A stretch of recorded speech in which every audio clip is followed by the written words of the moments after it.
Hello and welcome. My name is Meredith Stricker. I have the honor and privilege of being the Executive Director of the Policing Leadership Academy at the University of Chicago Crime Lab. Thank you truly for being here on this beautiful day. A few people I would like to specifically acknowledge are speakers: Illinois Senator Dick Durbin, Dean Ethan Bueno de Mesquita, Mr. Craig Turk, Assistant Chief Armando Aguilar. They took time out of the halls of Congress, the halls of UChicago, the gridlock of LA, and the needs of a busy urban police department to be here and speak with us today. So thank you all very much.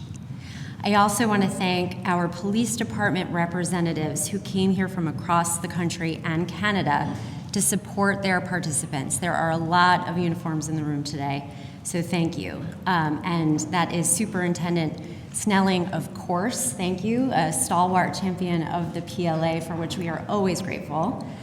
Superintendent Kirkpatrick, Deputy Chief Kent, Chief Walker, Chief Murphy, Assistant Chief Bodker, Chief Afzal, Chief Crabtree, Deputy Chief Benton, Chief Brown, Chief Abbasi, Assistant Chief Kennedy, Deputy Chief Dawson, Deputy Chief Johnson, Chief Moore, and Chief Diaz. Thank you so much.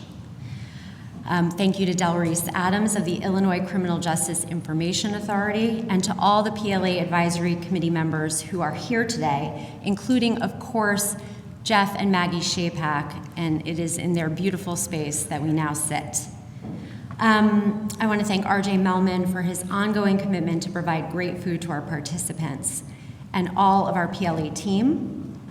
Without them, of course, this would not be possible. And our leaders, Sandy Jo, Luann, and Ken, where would we be without you? Our coaches, Chief Charlie Beck, Dan Godsell, Mayor Michael Nutter. Thank you to our organization's mother and father, Rosanna Ander and Jens Ludwig, for having the vision to create the Crime Lab, where, as we are often reminded, we are expected to roll up our sleeves and get to work rather than bemoan the state of things. Finally, to our 35 graduates, your unwavering commitment to be in Chicago each week in January and February and beyond, when the demands at home were great, to better yourselves, to better each other, all in the name of the residents of the districts and precincts and neighborhoods in which you work, we applaud you.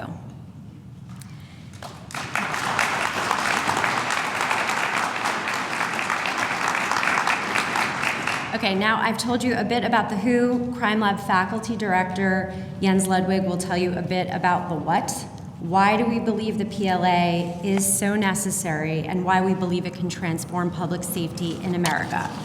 Before I get Jens up here, let me just say a few words about him. Sorry, it's a little tight up here. Dr. Jens Ludwig is the faculty director of the University of Chicago Crime Lab, and most importantly, my boss. He helped found the Crime Lab to work closely with the public sector to solve pressing social problems. These partnerships have led to important policy changes in cities around the country, notably, of course, in Chicago and New York, and have been featured in national news outlets, many of which you will know, like the New York Times, the Washington Post, NPR. He is in 2012, he was elected to the Institute of Medicine of the National Academies of Science. So Jens, please come on up.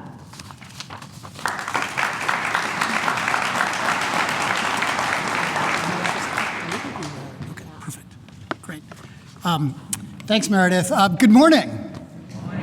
The first thing that I wanted to do is, and maybe most important thing, is to congratulate all of you for this milestone event. It is the result of an enormous amount of hard work, as you all know better than anyone, and as Meredith mentioned, an incredible amount of time away from your homes and from your families, and I think it's really testament to your commitment to your profession and service. So I want to just thank all the graduates one more time. So congratulate you, but also then thank you for what you do every day you are dealing with a public safety challenge, the likes of which no other rich country in the world sees, especially with respect to gun violence. And this is a public safety challenge that we have made remarkably little progress on over the long term. You can see if you look at the murder rate per capita in the United States today, it's almost exactly the same. It has some ups and downs, but it's almost exactly the same as what you see in 1950. If I rolled back the graph to 1900, you would see the murder rate in America today is almost exactly what it was in 1900.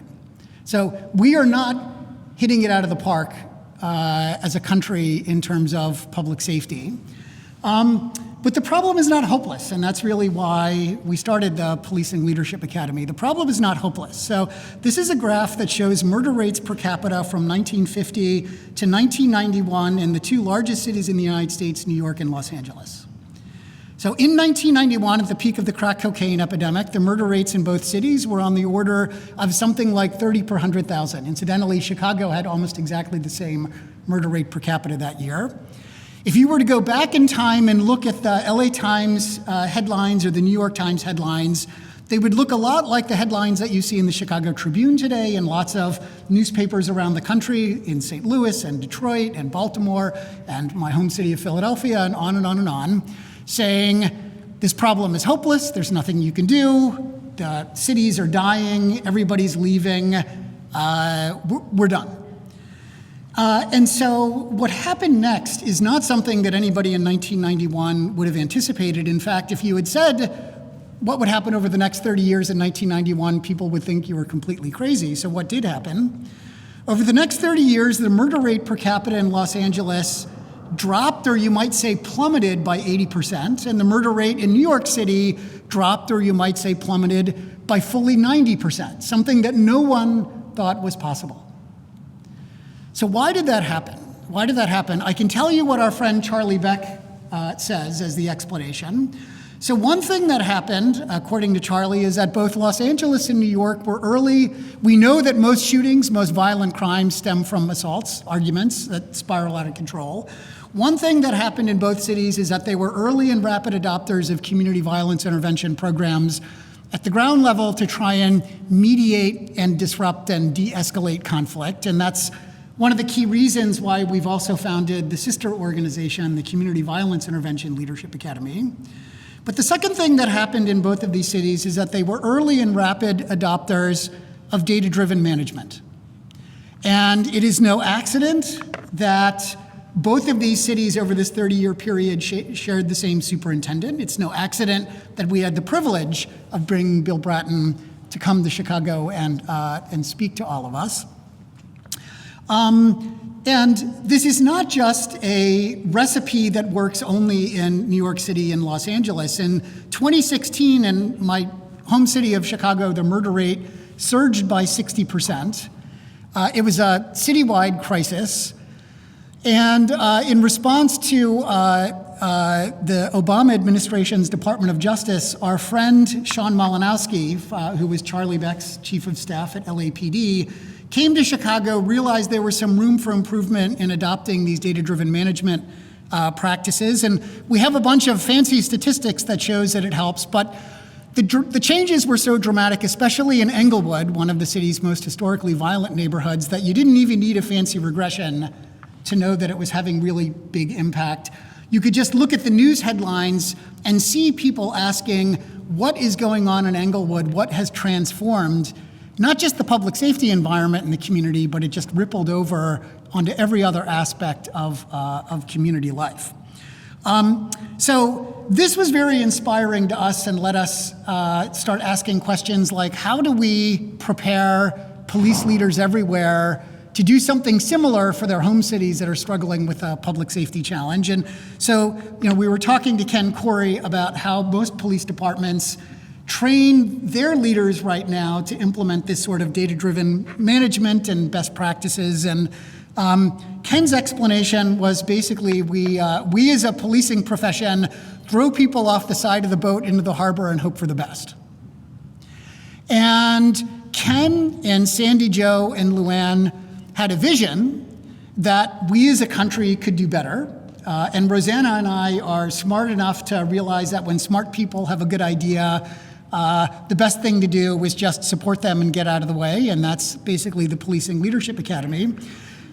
We thought, there are people who come from all over the country and all over the world to the University of Chicago to get world-class education. Why not do the same thing for this incredibly important pillar of the country's public safety infrastructure, and that has become the Policing Leadership Academy, made possible by generous funding from University of Chicago trustees Joe Neubauer and Ken Griffin, and Chicago resident and longtime supporter Michael Sachs. For us, you are the future of policing in the United States. You are going to be an incredibly important part of the country trying to solve this enormously difficult, enormously persistent public safety challenge. You come from all corners of the United States. And your publics are enormously grateful for your support. This is a result of Gallup survey asking people what different public policy challenges they think are big problems. You can see that 80%, consistently 80% of Americans say crime and public safety is a big challenge. Fully half of Americans say it's one of the most important challenges, and that has not changed much over the last 20 years. So let me just close by saying, everybody in the cities that you serve, they are deeply concerned. They thank you for having done this. And we also thank you so much for having given us your time and your confidence that this can be helpful, which we very much hope it has been. Thank you very much.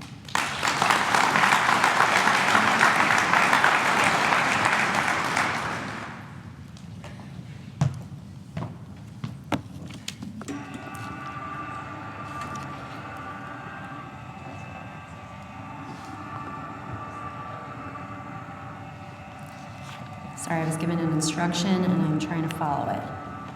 Removed, Jenny. Okay, next up, we have our Dean of the Harris School, Ethan Bueno de Mesquita. I was talking to Senator Durbin when he first arrived, and he asked if this was a project under Harris, and I said yes, and we received so much support from the school. So thank you for letting us do this. I know this isn't exactly always what the University of Chicago envisions when they envision setting up a research institute, so we're thrilled. Dr. Ethan Bueno de Mesquita is Dean and Sidney Stein Professor at the University of Chicago Harris School of Public Policy and a Faculty Associate in the University of Chicago Department of Political Science, a leading political scientist whose research applies game theoretic models to the study of conflict, political violence, national security, and electoral politics. He has also written extensively on methodological issues in the social sciences. He writes and advises leaders in the public and private sectors on both national security matters and issues at the intersection of technology and society. Fun fact, I moderated a panel, I don't know if you remember, you do? Okay, on terrorism and game theory. It was really fascinating with Dean Bueno de Mesquita before I started working at the Crime Lab. It's the week that I fell in love with Chicago. It was October 2018. Anyway, please come on up.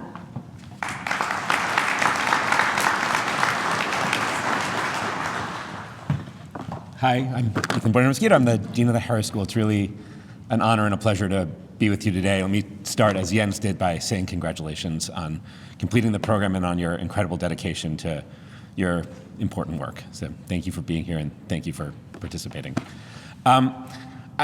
If you work in higher ed leadership at the moment, I don't know if you've been paying attention to the news, but you find yourself thinking about, being asked about, and most importantly, answering a lot of emails about what it is that the role of a great research university is in our society and why it is that society should value what we do. And when I think about those things, especially leading a public policy school, the thing I think about most is us having two roles in society. And one of them is that it is our job to train the next generation of human beings and citizens to be great leaders, to be great innovators, to live lives of meaning, and to contribute to society. And the other thing we do, which is maybe a little bit harder to talk about, is we spend a lot of time doing research thinking about hard problems. And we're just talking among friends here. Most of the time, most of that work has absolutely no practical applications or import at all. That's just the nature of research. But at any given moment, some of that work is absolutely essential as a storehouse of knowledge to help society address its most difficult challenges. And we never know what those challenges will be, which is why we work on so many things so hard, to be ready for the moments when the things that we do matter. And when those moments come, it is our absolute obligation to our mission and to our society to put that knowledge that we have been privileged to work hard to generate out into the world in service of societal needs. And this is one of those moments for the incredible work that Jens Ludwig and his colleagues and team at the Chicago Crime Lab have been doing with great rigor, with great dedication, for as long as I can remember. And so for the Harris School, far from what we envision when we set up a research institute, this is what we dream of. For work that we are doing out of a concern for upholding the highest rigors of science in service of real public policy issues, to have an opportunity to be of service to people, working in the public interest, doing the most important work for public safety in our society, is an honor, a privilege, and the thing we exist for. So I congratulate you on investing in yourselves and caring so deeply about your work, but I also thank you for giving us the opportunity to fulfill our mission by putting our work in service of what you do every day. So thank you all for being here. Thank you to the Crime Lab for the work. Thank you all for participating. It is really why we exist. So thrilled to be here.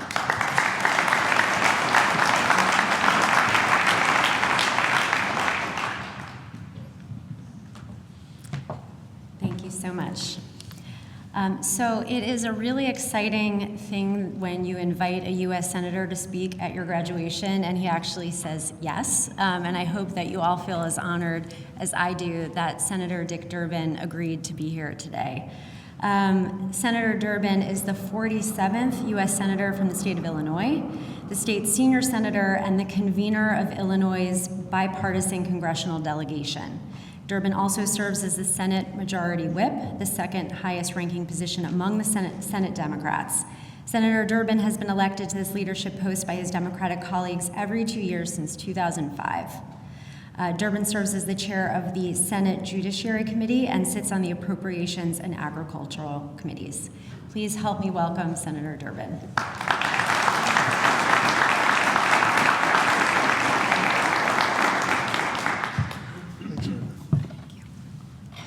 Thank you, Meredith. It's an honor to be with you and to congratulate the graduates of the Policing Leadership Academy. You never quite know what's going to happen when you're introduced. Not far from here at a school, I was holding a press conference in the summer months to encourage the kids in the neighborhood to come back to school for a good lunch. Many of the kids who have a school lunch during the year in the summer months don't have that opportunity, so we were going to give them that chance. And I had a bunch of kids eating at one of the tables, Superintendent, and there I was with the cameras and the microphone over the other side of the room, and having some experience in the political scene, I thought, if I walk over and sit down with those kids, I know I'm going to be on the news tonight. So I walked over and I sat down at the table with these kids who were eating their lunch, and they stopped eating when the cameras arrived. And this one little girl leaned over and said, "Who are you?" And I said, "I'm Dick Durbin. What do you do?" "Well, I'm a United States Senator." And then she said, "Well, good for you." Talk about humbling the exalted. I want to give a shout out not only to our superintendent, we're so proud to have here in Chicago, but also to Officer Spochart from the Capitol Police. Keep me safe every day, and all of us who work in the Capitol. Thank you for being part of this program. So I've got a great speech here, and it goes on for a number of pages, and I'm not going to give it. Don't tell my staff. Instead, I'm just going to talk to you for a few minutes about my job as chairman of the Senate Judiciary Committee and as one of those politicians in Washington who might make your life better or might make it worse. And I'm going to talk about the situation that we face here in Chicago first. You cannot be the senator from the state of Illinois representing the great city of Chicago, and I mean that, it is a great city, and not be aware that gun violence has changed this city and changes it every day. The conduct of ordinary citizens is geared to the news that's reported in the morning. If they hear that on Michigan Avenue there's a smash and grab going on, or there's some shootings going on, they avoid it. They change their lifestyle as a result of it. And I'm sure that's true in most cities across the United States. So I decided my job was to come to understand this. I'm a liberal arts lawyer. I'm not an expert when it comes to criminology or anything like that. So the first stop I made was at the Cook County Juvenile Detention Center. You could get there in 10 minutes right now from here. And this is the place where teenagers, adolescents are held for trial, sometimes for up to 2 years they're there. So we have created in this space a high school environment. So they're going to class, cafeterias, gymnasiums, classrooms, teachers, counselors, and the like. And I talked to some of the young people who were there awaiting trial, many of them charged with murder, and talked about who they were and where they came from. And then I sat down with the counselors and teachers, and I said, who are these kids? Who are these gangbangers? And they said, Senator, we find everything when we look at their backgrounds and their lives. Just about every mental illness you can think of, bipolar, depression, but the one thing they have in common, over 90% of them have been exposed to violent trauma at some point in their lives. Now, you all know what that's about who are in policing because you deal with that on a regular basis. But you can also understand the impact that it has on the young person and their development. When I asked you to think of the most memorable experience of your youth, I hope it's Christmas morning. I hope it's a family vacation, a trip to Disneyland. For many of these kids, what they remember is what we want them to forget, or at least to accept and assimilate. And their lives are a mess as a result of it. So trauma is part of the change in attitude in their lives toward other people and their relationship with them. One young man said, Senator, I grew up in a house with no rules.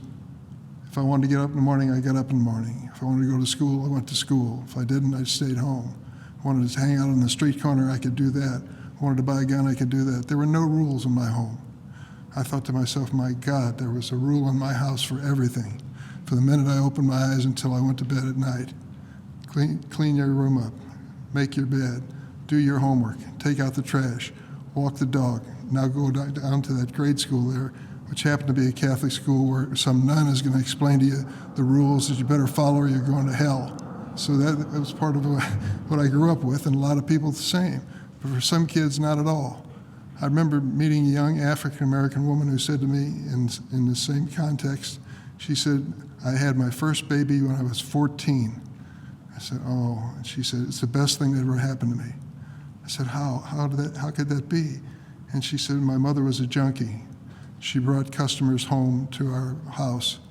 After they got tired of her, they came after me. When I turned up pregnant with a baby at age 14, I was taken out of that house. My life changed for the better. You'd never believe that story, but it's a reality of what many young people face. I'm not making excuses for violence, but we've got to understand the challenge that faces us. In the Senate Judiciary Committee, we look at it from both perspectives. I passed a bill which provides for trauma counseling that has provided $5 million to the Chicago public schools, and other schools around the country are eligible for it. We've got to have counselors. One of the schools I attended had what they called a calm classroom. Calm Classrooms was a project of a fellow who made a lot of money and thought that maybe meditation might change the lives of these kids. So I'm sitting in this second or third grade class, and the teacher says, so for the next 5 minutes, let's just think about what we're going to do today. And so there was this quietness in the classroom, and I watched there as the kids at the desk were sitting there, and then she went on with the school day. Later on in the hallway, I said to her, it worked pretty well except for that one boy. He couldn't calm down. She said he's had a lot of problems at home. I said, what do you do with a kid like that? She said, Senator, I'm a teacher. I'm not a counselor. Somebody better see that boy and see if they can straighten him out. But that is the reality for a lot of young kids. They bring a lot of what happens in their lives and their homes to school, and it's tough for them to concentrate. So on a local basis, I'm doing what I can as a senator and as someone who cares deeply for this city to provide the resources, not only for policing, but for maybe turning the lives around of these children. Last week was National Police Week, and many thousands of law enforcement came to Washington to memorialize the lives of many in law enforcement who died in the past year and previous years. We've had several recently that just were heartbreakers. I was thinking of Luis Huesca, 31 years old, in uniform, goes home after his duty, and someone goes into his car and kills him. 31 years old, a wonderful young man. Just a couple years ago, Ella French, another young policewoman who was doing her job at a routine traffic stop, ends up losing her life as a result of it. Her partner ends up being shot in the eye, losing vision in one side of his face. So that is the reality of life, as I know, that you have to deal with on a regular basis for yourself and the people that you command. So let me say a word or two about what we've done here that I think is unique and might have some application in your home communities. As I went around asking questions about the crime rate in the city of Chicago and what to do about it, one of the places I stopped was the major hospitals. We're blessed. We have some of the greatest hospitals, I think, in the country. Maybe I'm wrong, but I believe it. And I'd go to these hospital administrators and I'd ask them about gun violence in the neighborhoods around the hospitals. Many of these hospitals have been there for a long time. The neighborhoods have gone downhill, and these hospitals are struggling to still be a safe environment. I started hearing common responses. I remember one hospital just south of Beverly in the south side of Chicago, and this administrator said to me, "Senator, you may not know it, but in 5 years after someone is shot with a gun, half of them are going to come back with a second gunshot wound." I didn't know that. He said, and what bothers us is we send them back out into the same communities where they were shot the first time. We've got to do something about it. So we did something. We created what we call the HEAL Initiative. What the HEAL Initiative did was to call in the administrators of the top 10 hospitals in Chicago. It was a Saturday morning. I bought the bagels and coffee and sat them down and said, "You're all telling me the same thing about your neighborhoods, about your hospitals, and I wanted you to get together and hear one another." One of the administrators at Northwestern Hospital said, "Senator, this is the first time all 10 of us have ever sat at the same table. We compete with one another, and you brought us together to talk about this." So they established this HEAL Initiative, and the HEAL Initiative, their own construction, put together some goals that they wanted to reach. They've been in business now for 5 years. It's the only city in the country, I believe, that's done this. For 5 years, these hospitals have realized that they're more than just a healing environment. They are, in fact, a major player in the neighborhood. They are the major employer in the neighborhood. So they set out to go after more and more young people to be hired from the poor neighborhoods around the hospital. More and more experiences in the summer for shadowing the employees of the hospital and seeing some opportunities that might be for them. And they've opened up school clinics, counseling, and these hospitals, I want to salute them, have shown real leadership in this regard. There are many things we do in Washington that don't help at all. The way we deal with guns in this country is impossible to explain to people from other countries. To think that we are a country of 400 million guns and 360 million people. For God's sake, we have more guns than people in this country.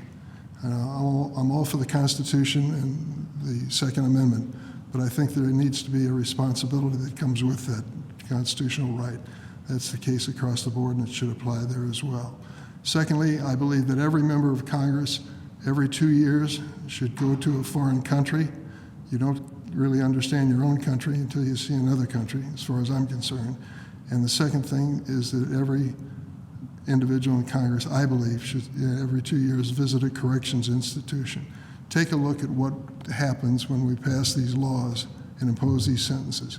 What happens to that individual in the corrections atmosphere that really holds out any hope that they're going to be able to come home and have a constructive life, a positive life, and not commit another crime and create another victim.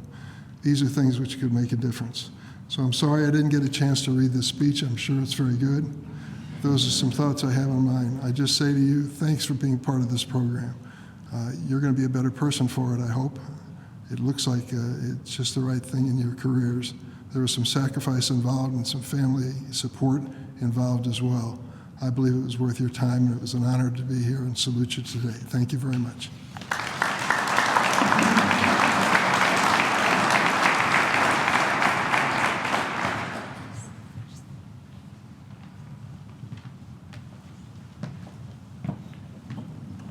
Thank you so much, Senator Durbin. Next up, my friend, Assistant Chief Armando Aguilar from Miami Police Department, also on our PLA Advisory Committee, for which we are very grateful.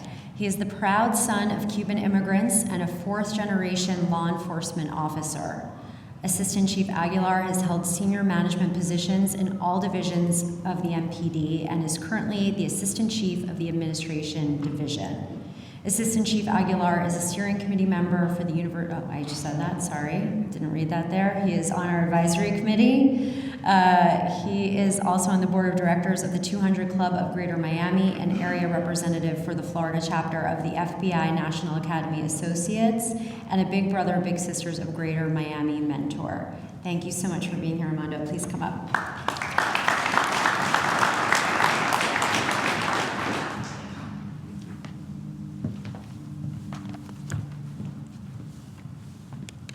Morning. There's a well-known story of two friends that are sitting along a riverbank when one of the two sees a child that's being pulled by the current, is having trouble keeping his head above water. Has anybody ever heard this story? No, thank God, because I do not have a plan B, so I was hoping nobody had ever heard the story. All right, so the child is he's being taken away by the current, and so the two friends immediately they spring into action and they jump into the water, save the child, and just when they think that their work is done, here comes another child, and then another, and then another. Right? They keep going, back and forth, pulling all the kids out of the water. Eventually, though, it becomes so many kids that they can't rescue them all. Right? So it's at that point that one of the two friends, he gets out of the water, starts running along the riverbank against the current, and the second friend says, "Hey, where are you going?" And he says, "I'm gonna go get that guy that keeps throwing these kids in the water." You're gonna laugh at my stories. We're gonna be here for a very long time. All right? So, again, good morning. My name's Armando Aguilar, Assistant Chief at Miami PD, and I am honored to be here with such a distinguished group of law enforcement leaders and your families. The Policing Leadership Academy fills a critical void in American policing. While there's no shortage of top-notch executive leadership programs in the U.S. for law enforcement, this program, I think, fills a very specific need. And your chiefs sent you here because they know two things. They know that, number one, they're wrestling with violent crime in the communities that they serve. And number two, they believe strongly that you're the ones that are going to help them fix that. And so I can think of no greater honor and no more urgent responsibility than this. In fact, by the time that I finish my 10-minute speech, and yes, it's only going to be about 10 minutes, 23 people in America will have fallen victim to violent crime, just in these 10 minutes. If we look at the headlines, we'll see, well, violent crime is down. If we peel back the layers a little bit further, though, we realize that it's only down after a multi-year high that we hit in 2020, when aggravated assaults and murders spiked 10% and 30% respectively. The late great Jack Maple, former deputy commissioner at the NYPD, once famously wrote that the story of crime in America is the story of the 600-pound man who loses 200 pounds. If you hadn't seen him in 5 years, you'd think he looks great. But if you hadn't seen him since you were kids, you'd be terribly worried. So while I think that it's good that we're headed in the right direction on violent crime, our work is far from over. And your success or your failure in this endeavor is going to depend on how much trust you can earn from the people that you serve and the communities that you serve. And violent crime, especially unresolved violent crime, is among the greatest threats to that trust. Because when the community knows, and when the cops know where violent crime is flourishing, and who's driving it, and we fail to put effective strategies into place to address it, people think one of two things. They think that we're either A, unable to keep them safe at best, or at worst, unwilling to do so. And we know through empirical evidence and through intuition that it's about 5% of your violent offenders and 5% of your locations that are driving 50% of your violent crime. So if you're wondering where I was going with that upstream story earlier, here it is. For every 100 shootings that happens under your watch, half of those are being caused by 5 chronic repeat offenders, and they're taking place at 5 chronic repeat locations. So here's your second to last PLA homework assignment. Go back to your agencies and focus relentlessly all your efforts on those 5%ers with everything that you have. I need you to border on fanaticism as if lives depend on it, because they do. Solve the shootings, offer all the services at your disposal with your community partners, but think outside the box as well. A lot of the people that are driving these violent crimes are also kind enough to be on probation, convicted felons, and posing for photos holding firearms on social media. They're engaged in identity theft and other forms of fraud, and their rivals are not the only targets of their ire. Often we know that these violent criminals get their practice in with those that are closest to them.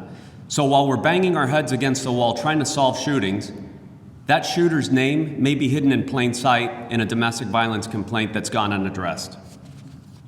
Inspire your teams to go after these bad actors and to keep them from harming the communities that we serve. You'll have your detractors, both inside and outside your agencies. You might hear things like, well, with hotspots policing, GVI, precision policing, all we're doing is displacing the problem. We've heard this before, right? Let's assume that those people are right, and they're not, by the way. I want you to think of that argument from the standpoint of a single mother who's trying to raise a family in one of these neighborhoods that's affected by violent crime. For her, that displacement couldn't come soon enough.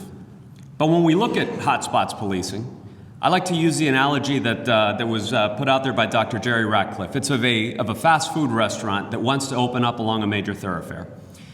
Eventually, the community steps in. They're not happy with this proposal. Too much traffic, too many quality of life concerns.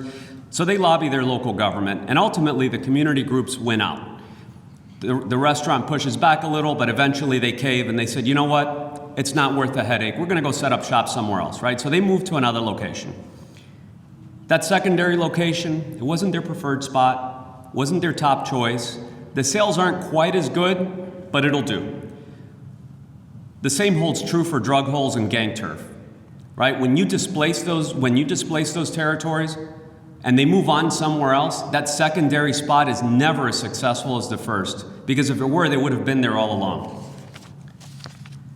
When we look at GVI, focused deterrence, precision policing, we're also met with that same flawed logic, right? You'll have your naysayers. They would have you believe that killers are like weeds that spring up in a flower bed, only to be plucked off of one side and randomly spring up somewhere else. But we know better. We know that killers are not a fungible commodity.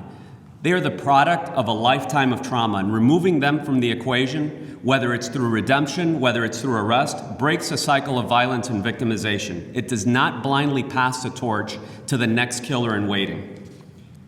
So how do we get our teams to buy into this? That's your last homework assignment. So it's easy to go back to your agencies and get buried in your inboxes. But we know that leadership doesn't happen via email. In a 1989 study of a Japanese auto manufacturer, it was found that senior management was aware of 4%, only 4% of the problems that were being faced by frontline workers. And of course, we know that those frontline workers were aware of 100% of the problems that they were facing. The concept came to be known as the iceberg of ignorance. If you're wondering, by the way, the first line supervisors, so in your case, that'll be your sergeants, they were aware of 74% of the problems that were affecting those frontline workers. But move one notch up into middle management, where many of you are, and that problem awareness evaporates to 9%. Yes, those of you that are middle managers, you're almost as clueless as us chiefs. Almost, right? So you've learned a lot during your time at the PLA. Don't hoard it. It's your obligation now to go back to your communities and sell this. Listen to the people that have that 100% problem awareness inside and outside your agencies. Share your vision with them and make their place in that vision clear. Know that you have the power to transform communities and lives for the better. So get out there, roll up your sleeves, go after these 5%ers, and bring some friends and believers along for the ride. Congratulations to each of you, your families. God bless you and the people that you serve. Thank you.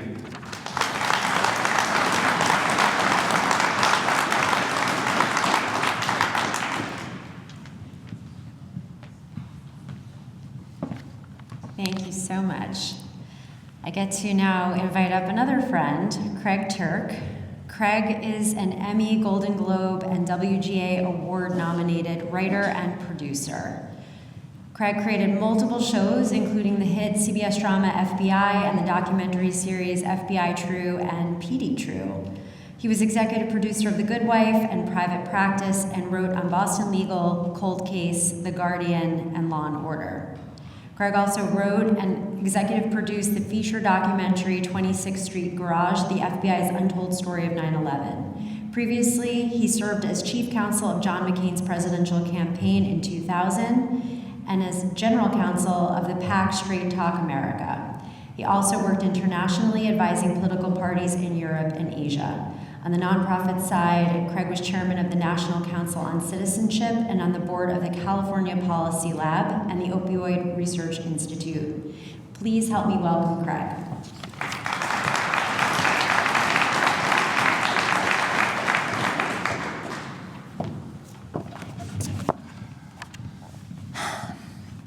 So, the first time that I ever wrote a script in Hollywood, an old producer gave me a critical piece of advice. He said, when the hero walks in the room, you should know it. And watching all of you walk into the room today, I know it. You're leaders in your department. You've now had the incredible benefit of the Policing Leadership Academy. And though I recognize you may not hear it every day, or certainly often enough, you are held up as heroes by millions and millions and millions of people. And here's how I know. I write and produce television for a living. So every week I get very specific feedback on what people want to see and on who people want to see. And you can lie to a pollster, you can lie to your neighbor. Nobody lies to their television set. And while the world has changed around us, maybe never more rapidly than the past few years, what people want to watch has remained remarkably stable. And I realize, by the way, there are 35 of you in this cohort, and I think 3 of you have work outside the country. As luck would have it, I have lived and worked and made TV in England and Ireland and Canada, and the same truth holds.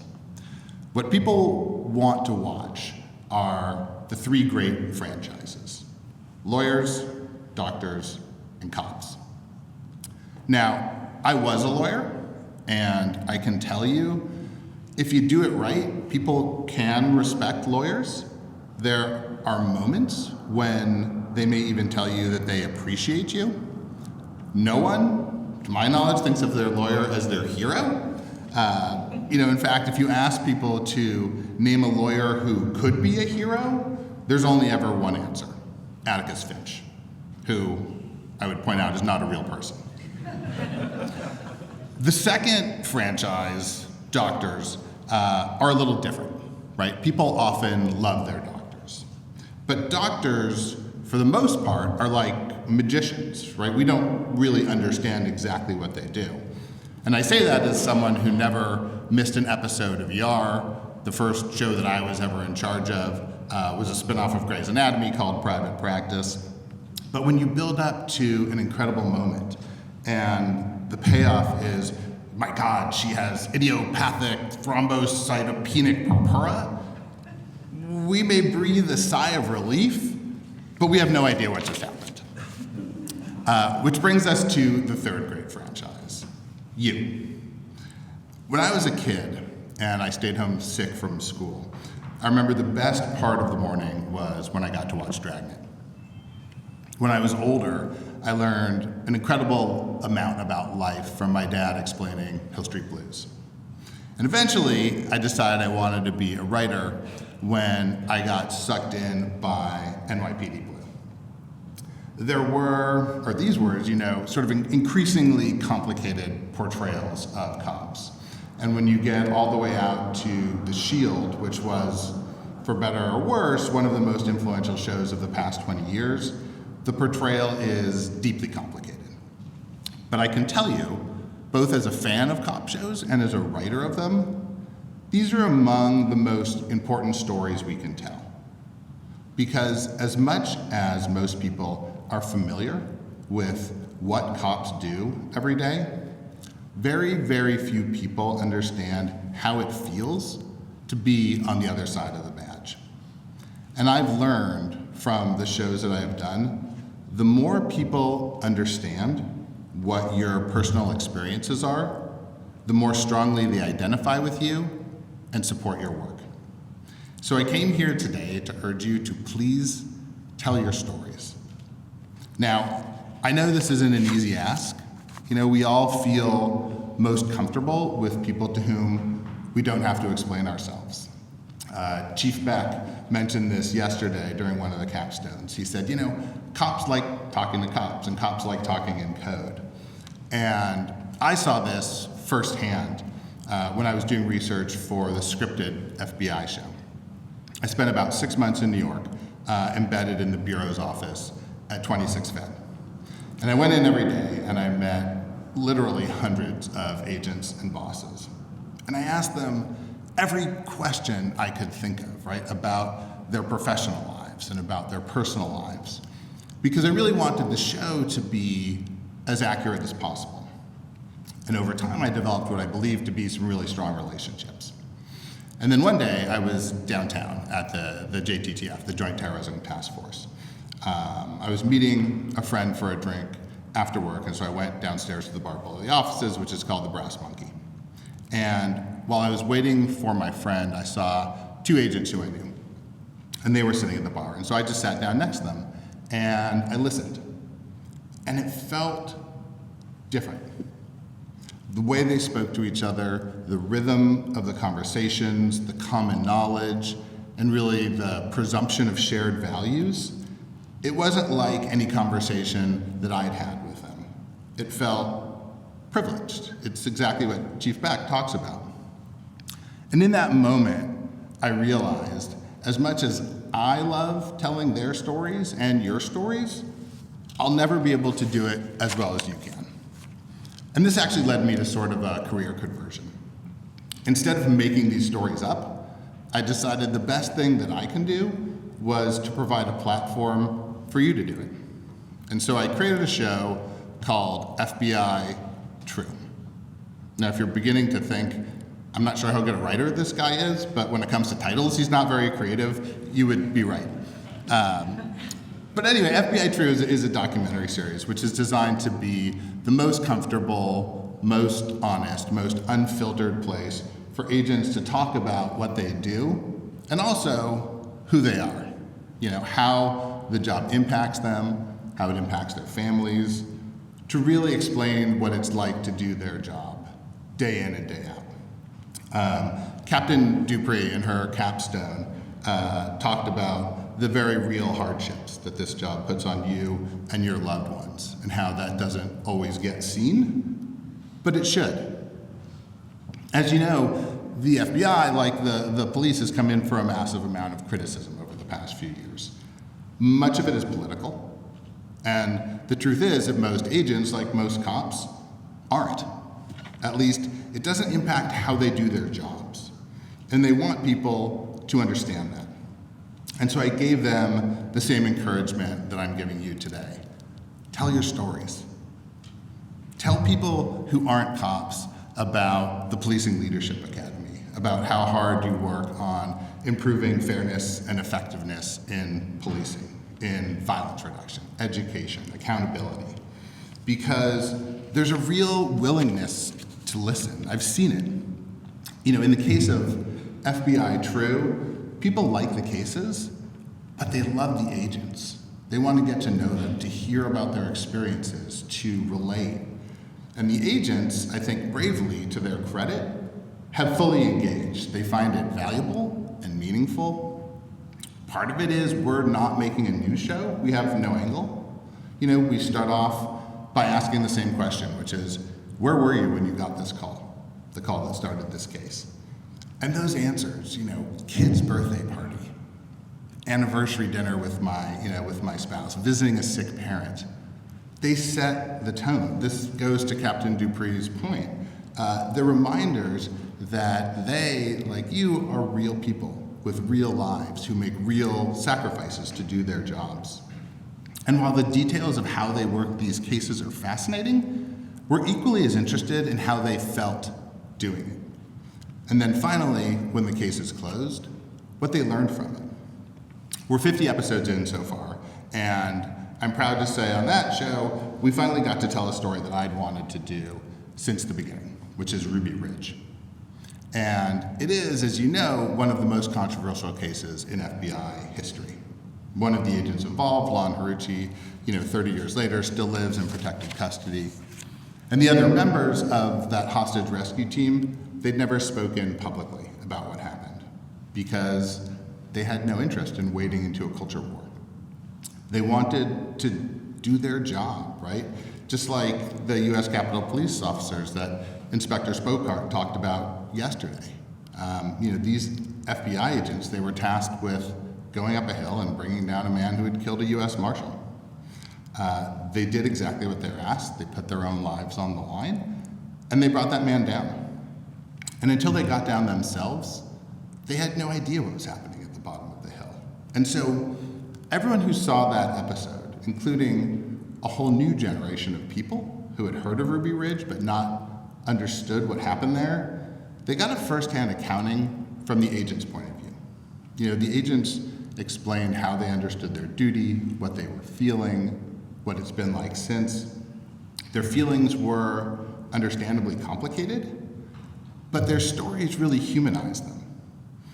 On the strength of FBI True, I got to make another show called, wait for it, PD True, because, police departments. We've just finished our first 20 episodes. We shot in New York with our very own Ken Corey hosting. We shot in Miami with George Kalina, and in Los Angeles with Charlie Beck. It has been a tremendous privilege to work with all of them. It was made possible by people like Rosanna and Jens and Meredith and Sandy Jo and Luann, this entire PLA team. They are incredible partners who I'm now lucky to call friends.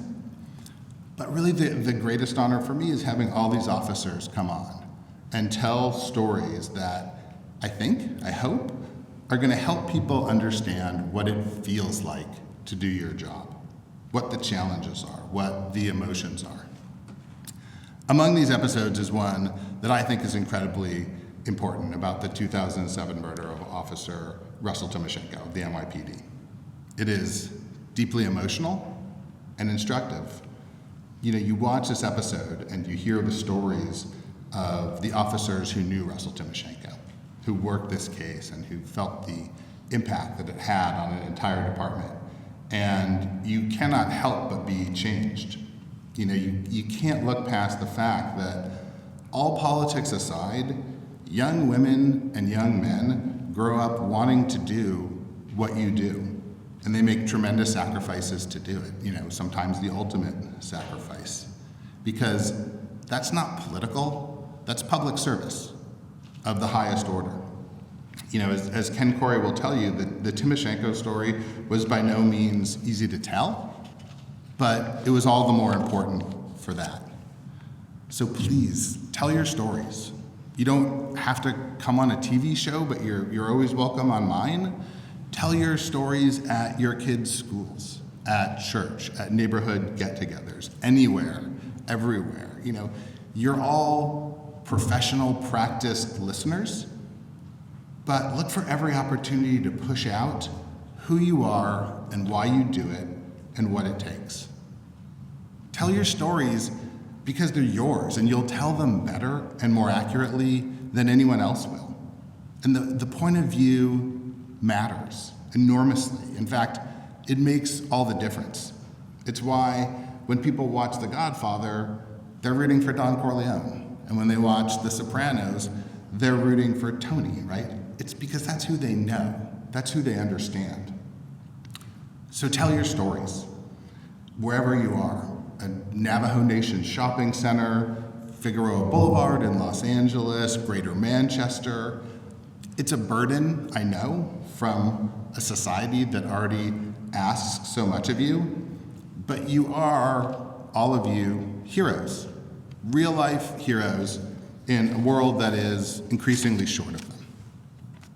It's really been an honor for me to get to spend time with you, to have a few minutes of your attention, and most importantly, to congratulate you on your graduation today. So thank you, and God bless you.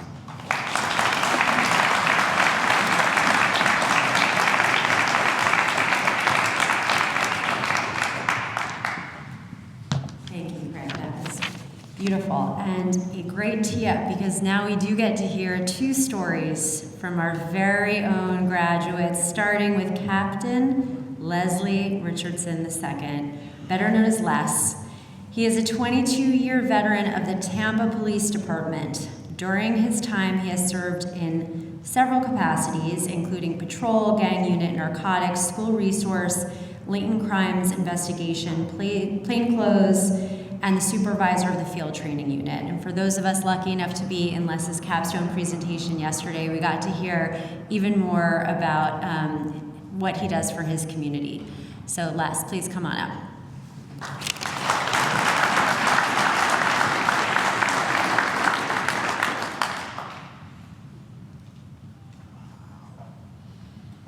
Here you are, Captain Richardson. Thank you.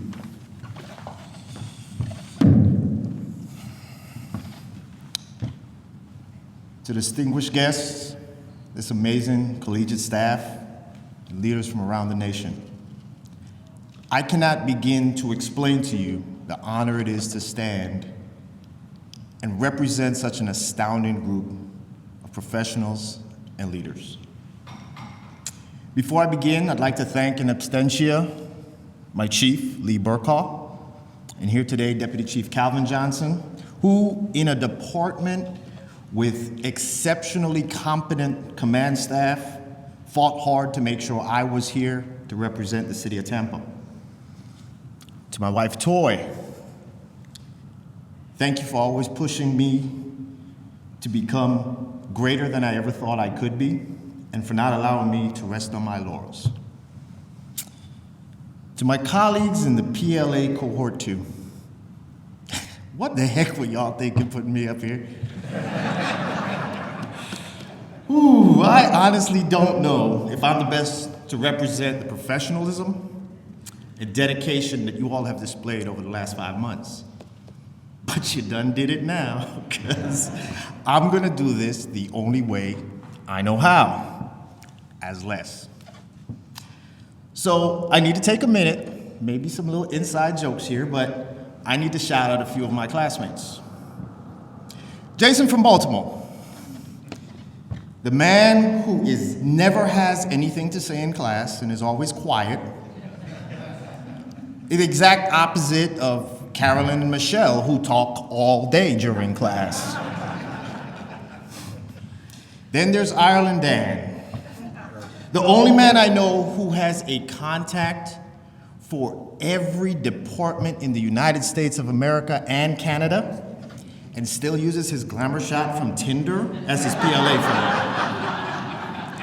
But wait, because then there's always British Dan, who, in all respect, is a glamour shot in real life, right? The man is built like, an action figure,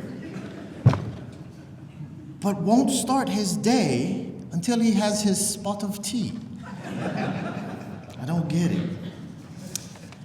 My main man, Derek, the gentle giant from Tennessee, who actually impressed me because his mama and his wife are actually a whole lot better than he is, so that says a lot. And then there's Thelma.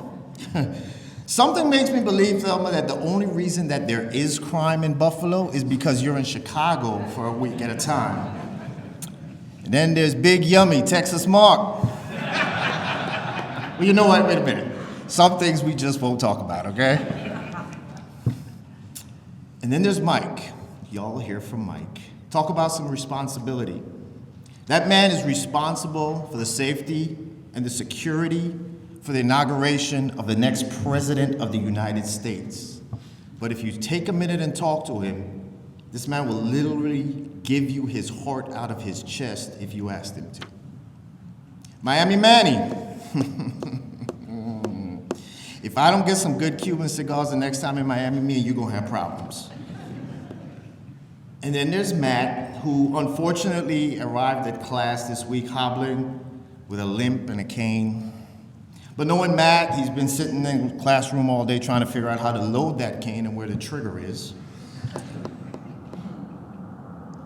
I'm sorry, do I look okay? I apologize, because a lot of times when I wear my formal uniform, I wonder if I should, cut my hair and is my tie straight. I was gonna shave, but then I thought of Chief Johnson at Portsmouth SWAT team, and I ain't shaving, bro, we okay. And, I can guarantee my classroom this. We will be the most feared, the most revered cohort to ever come through, and nobody will ever have the courage to challenge us. I mean, after all, we have our own William Wallace in here, right? So before Luann passes out one less certificate, because I went over my time, I want to get serious for a minute, though. In the last 5 months, our agencies have had promotions, childbirths, line of duty deaths, a collapse of a bridge, and even a solar eclipse. And this group has stepped up and handled it all. We're resilient, we're passionate leaders of 35 cities across the world. The question should be, what are we going to do with this opportunity? I once heard the quote, if your ideas don't scare you, your ideas aren't big enough. And this group has some big ideas. We dream of how to make things better for all people. We plan projects, implement change, administer discipline, and we go home every night to be fathers, mothers, brothers, sisters, sons, and daughters. But even then, are your ideas big enough? This PLA has given us the opportunity to not only realize the size of our ideas, but to make sure that we see the size of ideas in others. We're given tools to implement those ideas and the skills to convince others that our ideas should be implemented and become a reality. Make those ideas a reality. Shock the world. If one of our capstone projects are successful, this PLA has been successful. If half of them are successful, this nation will be a better place. And if we can implement all of our capstones, the world will change as we know it. And it all started right here. Beautiful city of Chicago, at a building in a classroom at 1 South Wacker. It is on us to prove that the money invested in the PLA was well invested in people who should be invested in areas that need investment. Don't think the work here is done. If we want to brag that we are PLA graduates, we have to do the PLA work. We are the PLA. Give us all something to brag about. Now, there's always one person whose speech is too long, and since I haven't heard that speech yet, and SJ has a hook somewhere to pull me off this stage, I'm determined that it won't be my speech. So I'm going to close while I'm ahead. But I have to leave you with one final challenge. Find 2 quotes. Find 2 quotes that you heard in this course during the PLA and implement them in everything you do. The first quote, I'll let you discover that on your own. Make sure it speaks to you. For me, it was simple. The running and gunning may change lives. May save lives, but it's the walking and talking that changes them. Find your quote. The second quote, I'm going to give that to you. This quote is the end-all, be-all. It has moved mountains and quieted storms. Live by this quote, and you will go further than you can ever dream. As a matter of fact, I'm sure Chief Corey has used this quote as he's gone through his ranks and ascension. Actually, this quote has been used by presidents, heads of states. It's short, it's simple, and effective. And I'm gonna give you that quote right now. Are you listening? You can always do better with less.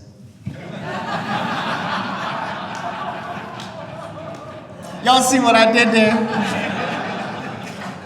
Thank you, PLA. Thank you, Cohort 2. Be safe, be blessed.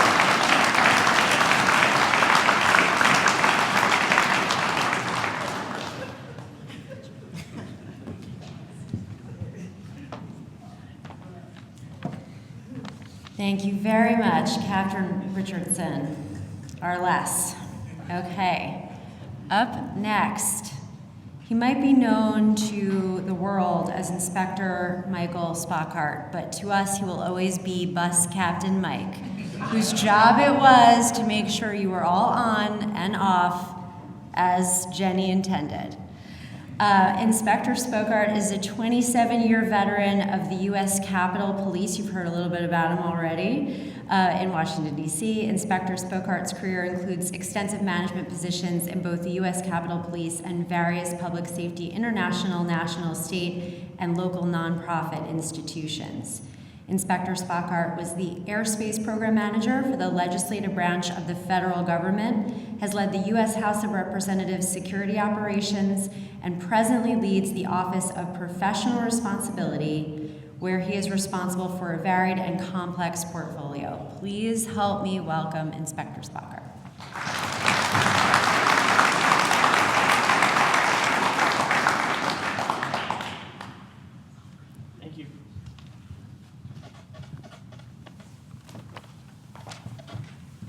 Greetings, Dean, Advisory Committee members, Executive Director Andrew, Crime Lab staff, sponsors, chiefs, distinguished guests, family, and friends. I am honored to be standing before you today. To future cohorts, I am a testament that you too can rise from the ashes of being the bus captain to representing your class at graduation. In all seriousness, the friendships that I have made in this cohort are everlasting. Throughout this cohort, we found the courage to be remarkable through open, honest, transparent, and genuine discussion. That vulnerability, coupled with the unmatched support of the PLA, provided us an opportunity to make a difference in saving lives and building trust and confidence in our communities. From my own perspective, the lessons learned in this cohort have enhanced my efficiency and improved upon my effectiveness. I am now better informed, educated, and prepared to tackle the challenges of our communities. To my peers, I recommend that we always know our strengths and improve upon our weaknesses. Continue to educate ourselves, network, leverage relationships, and seek out other subject matter experts. Remain helpful and a good partner with one another. I challenge us to continue to make an impact and recognize the importance that people play in making a difference. Do not be afraid to make a mistake or fail. Learn from our mistakes, be humble, genuine, and mentor others toward improving the future of our profession. Now, I would be totally remiss if I did not recognize the hard work, dedication, and commitment of the PLA staff toward completing this cohort. Your efforts did not go unnoticed, and you truly made a difference in both our lives and the future of policing. From the brown, sugar-coated bacon breakfasts to providing us time to breathe and reassess, we appreciate each every one of you. We realize that cohorts add complexity and require enhanced coordination. We realize at times that you feel like you're really herding cats, but please know that your efforts are appreciated, and we now understand the importance of your plan to include our partner from Canada and our friends from Ireland and the UK, who, by the way, provided us with great entertainment and a schooling on how to properly banter when you're across the pond. I believe the PLA fills a gap in our profession, truly. There are many other professional associations that are doing impressive work in our field, but the PLA stands apart from others because it recognizes how best to engineer the change required to save lives and prevent and reduce violence. First, the PLA has done the research and recognized that most change within organizations is most successfully implemented by individuals at our level and with our responsibilities. Secondly, the PLA has recognized the importance of continuing to support each of us not only with our crime reduction strategies, but also toward educating others in police reform, influential change, and successful initiatives. Now, if that's not genuine dedication and commitment to the future of our profession, I don't know what really is. To our sponsors and our supporters, we thank you for seeing the potential in us, for believing in us, and for properly supporting us. Influential change would not occur without you. To our chiefs, thank you for recognizing the value of this 5-month commitment and for supporting our educational goals. We promise to provide you with dividends of influential change moving forward. To our families, we thank you for shouldering the additional home responsibilities while we're away. We are most grateful to you and love you for it. Personally speaking, I am forever grateful for the Chicago Police Department's partnership and support, as it would not be without their effort that I'm standing here before you and have the distinguished honor to be the first federal law enforcement graduate of the PLA. This is a feat that I do not take lightly. I strongly believe that partnerships are the key to our success. In fact, in some occasions, it is only due to our partnerships that we are minimally able to obtain our mission success. We recognize in this cohort that each crisis presents an opportunity. I challenge my peers to embrace the opportunity and shine, rise above, and persevere with professionalism, because it is always about perspective and choosing to make a difference for the greater good. We have a choice to do nothing or do something. We have a choice to ignore the problem or fix the problem. We have a choice to be reactive or proactive. Ladies and gentlemen, we have a choice. The choice is ours. Let's do something together. Be proactive and fix these problems. Let's be remarkable. Congratulations to my peers, and thank you all.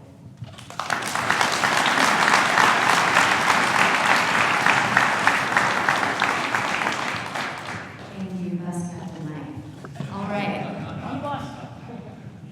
To the 3 people who are the heart, soul, and brain of this operation, our gratitude cannot be put into words, so I'm not going to embarrass myself by trying. Sandy Jo, Luann, and the floor is yours.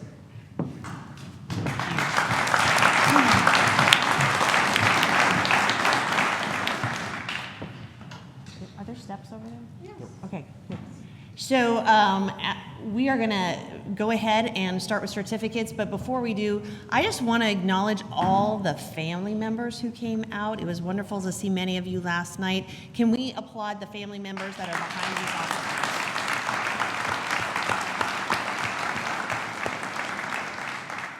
All right, and so we're going to just get started.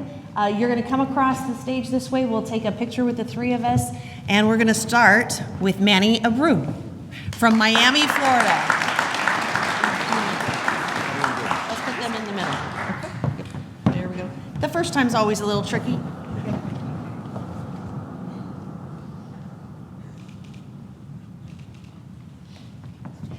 Thank you. And Tommy Atzert from Atlanta, Georgia.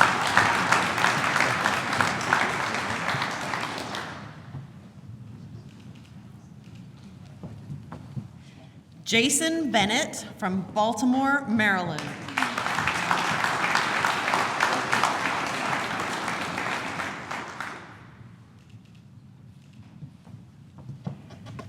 Robert Brown from Seattle, Washington.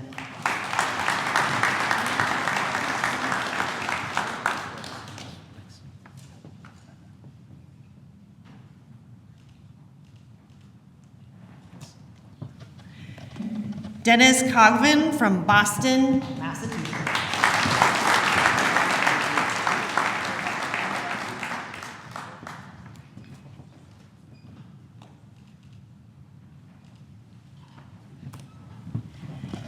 Daniel Cowman from Ungarda over in Ireland.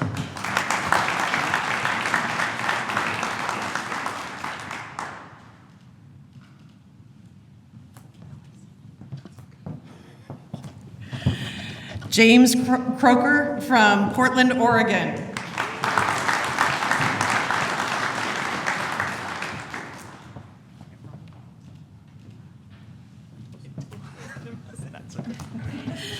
Sean Dillon, Columbus, Ohio.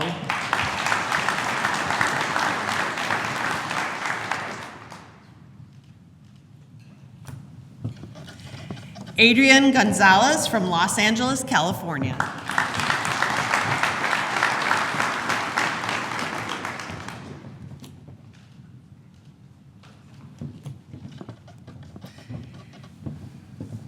Jason Hall from Dayton, Ohio.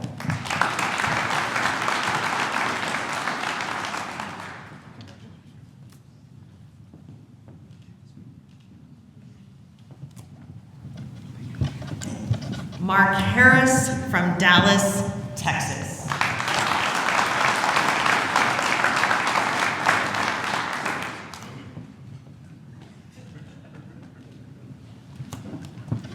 Jennifer Hill Dupree from New Orleans, Louisiana.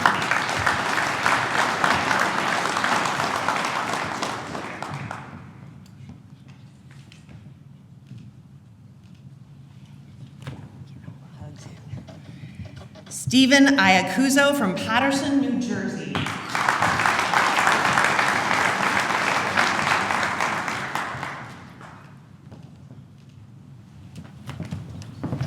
Dan Ivey from London, United Kingdom.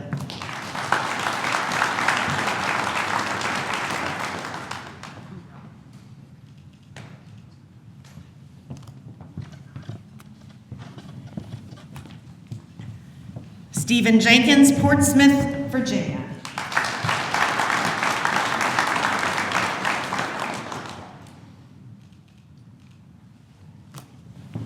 Caroline Johnson, Gila River Police Department.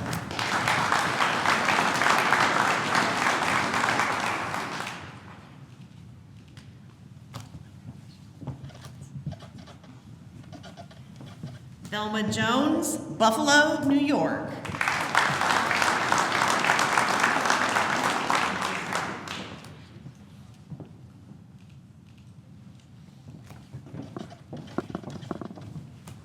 Luke Martin, San Francisco, California.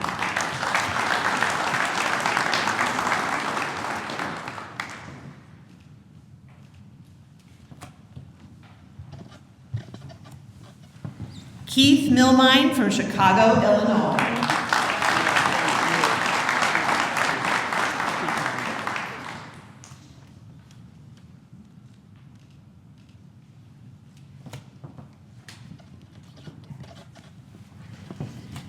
J. Evan Montgomery from Chattanooga, Tennessee.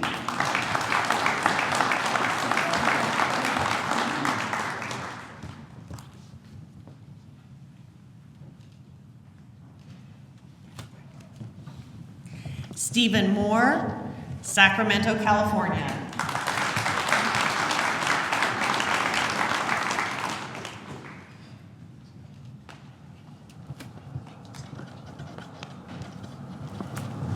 Marquise Newsom, Philadelphia, Pennsylvania.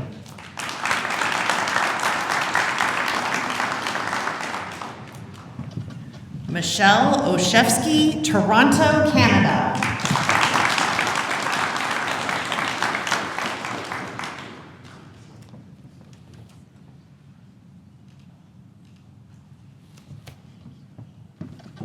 And more is less.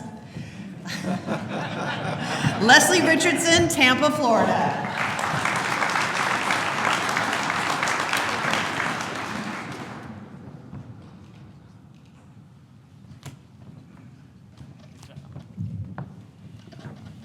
Brandon Sanchez from San Jose, California.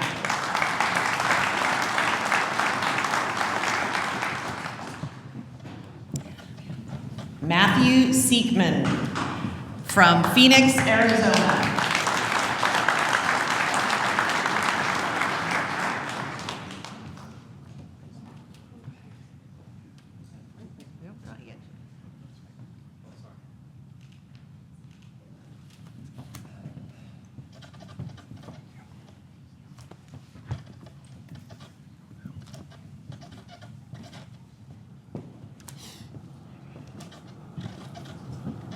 David Smith from Montgomery County, Maryland.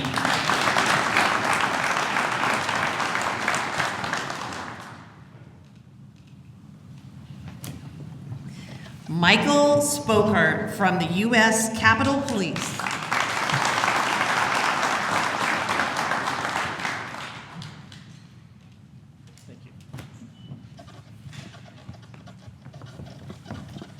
Stephen Storwick, Tacoma, Washington.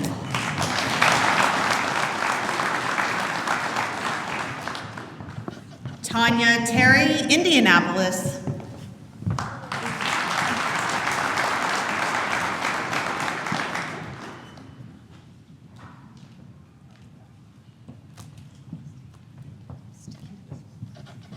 Okay. Dustin Thompson from Charleston, South Carolina.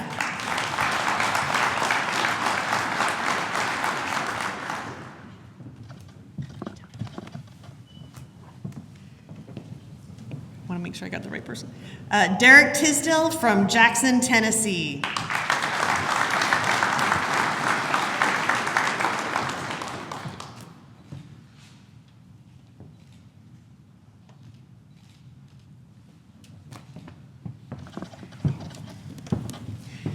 Jean Mark Volsey, Miami-Dade County, Florida.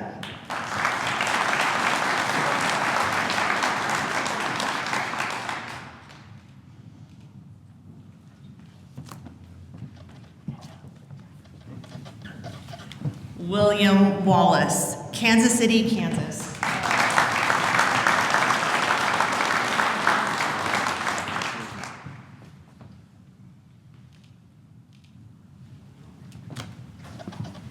And Robert Williams from Navajo Nation.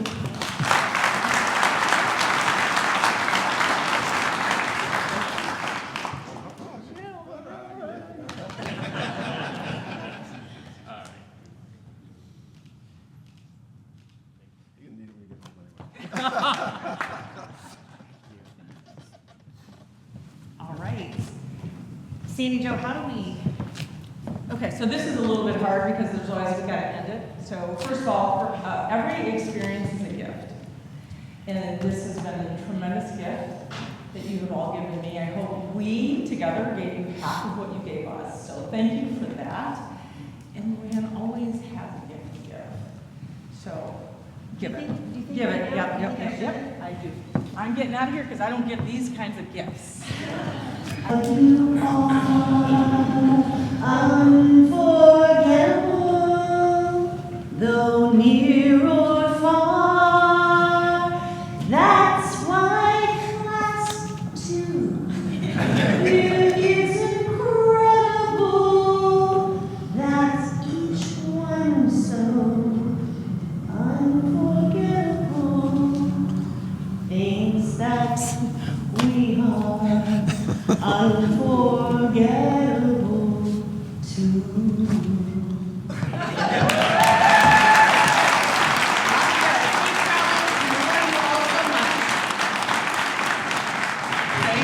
You guys dance now, Ken, or something. Yeah. I get to close? You get to close. You should have told me in advance. No, just short close, right? Thank you. Listen, again, thank you all very much. The families that are here, we recognize the sacrifice that you make every day when you send your officer off to work. But also, we added to that by asking you to send them to us here for a week, a month, to come here and join us in Chicago. So thank you for continuing to support them so that they can do the critical work that they need to do. To the cohort, you are all phenomenal. I've really enjoyed spending the last 5 months with you. I expect to hear from you often, and not just when you have a problem that you need my help with, although I'm happy to help you there. And so I'm going to leave you with this. We gave you a lot of information. You participated in the discussions. I know you get it. Go out and do great things. Stay safe. Thank you very much.